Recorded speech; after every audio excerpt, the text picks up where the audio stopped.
gel gel chiang lung ngày khó ngày hoài loa sang nghe nắm khát cầm khát chi bề khát phung khát chi bằng nghìn đây hong khen khen ya sum le bai đây na min le vang đây man ang sung bek bek kit quan loa na lam do ton hau na phung ching lâu pil na tung sian mang melin ma makai le sia ten ina day sang na mai lam sao pi gelin homun nau tang nung sui te chung mang thas sia lo diam diam dai lia ye tio biak na up sia le gam le nam thu te tu le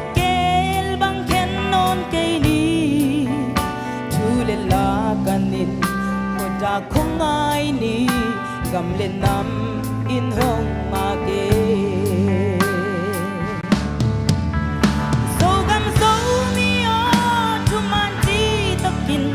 so lai so pa wo khan kum khwa so tin koi kwa mi hay song so mi so ngai na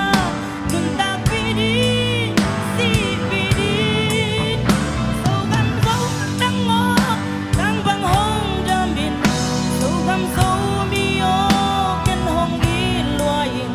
dâu găm ô dâu mi ngân loam hong pa di thằng son mắm nấu u lần nào hà lung tiam đi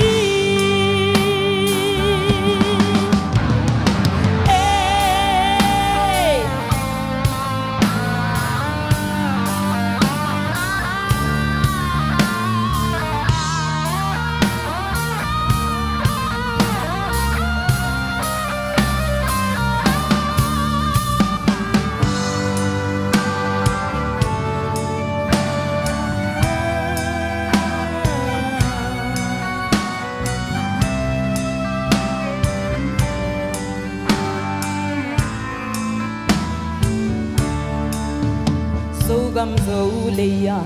bol găm vai găm ma tui pi ga la dâu mi te o it quan u len na it le phung bol pi qua le tui o hong chi un dâu găm nga ying chi dâu mi ding chi tik tiang don bang it tua dâu dian vai bang nong chia đi hai bằng ngác la vàng không mua linh hương mà kê ma ipan tiata han tiam na sem ni ina in thu sia thu pa tun lâu gam lei tang pan nun tak chi thei na tung sian bang luan đi nga quan u lên na yak na qua le tu gam le nam mari nei sa pil na it na ve na to apek ya mi te tung sian ma melin ma so gam so mi o tu man chi takin so lai so pa wo khan kum khwa so tin oi kwa mi hay song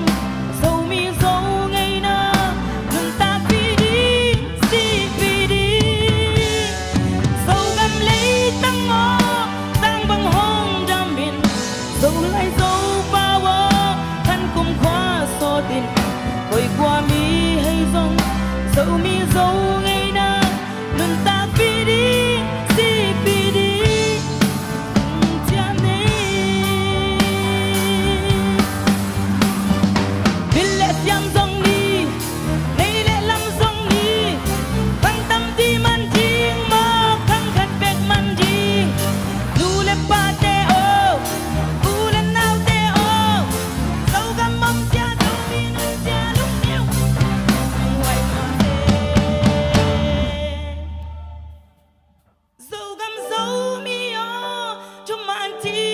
kin dâu lai dâu pa wo khăn cùng khóa so tin quay qua mi hay rong dâu mi dâu ngày na đơn ta piring si piring dâu ngắm lên mi yo đang vùng đam min dâu lai dâu pa wo khăn cùng khóa so tin dâu gam mo dâu mi đơn na mong pa đi khang son mong nấu u lần na hà lung cha mẹ